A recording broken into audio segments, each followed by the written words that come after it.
지난 13일 치러진 대학 수학능력시험에서 종료벨이 울리기 3분 전에 감독관이 일부 수험생의 시험지를 먼저 걷어가 논란이 일었죠.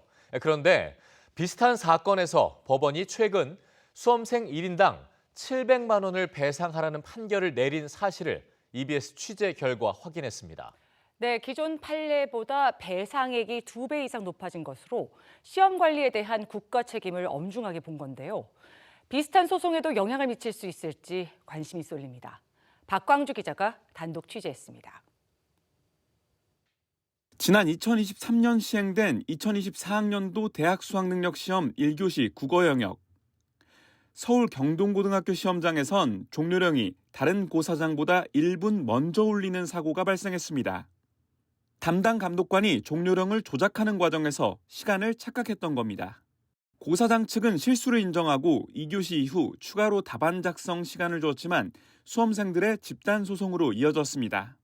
지난 3월 법원은 수험생 41명에게 1인당 300만 원, 또 다른 2명에게는 100만 원을 국가가 배상하라고 판결했습니다. 그런데 최근 또 다른 수험생 110명이 제기한 소송에선 훨씬 높은 배상액이 결정됐습니다. EBS가 김용태 국민의힘 국회의원실을 통해 입수한 서울시교육청 자료를 보면 지난달 30일 열린 재판에서 이들 수험생에게 한 명당 700만 원을 배상하라는 판결이 선고된 것입니다.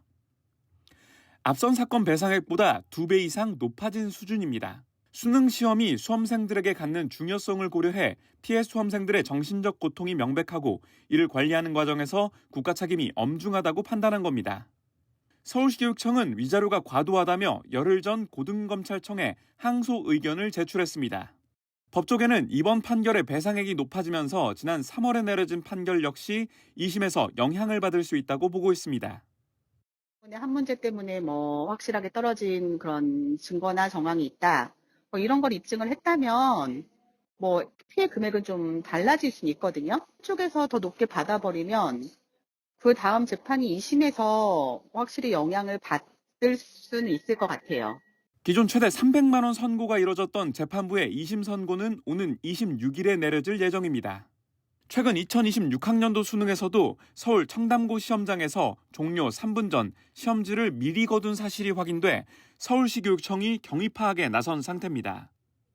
EBS 뉴스 박광주입니다.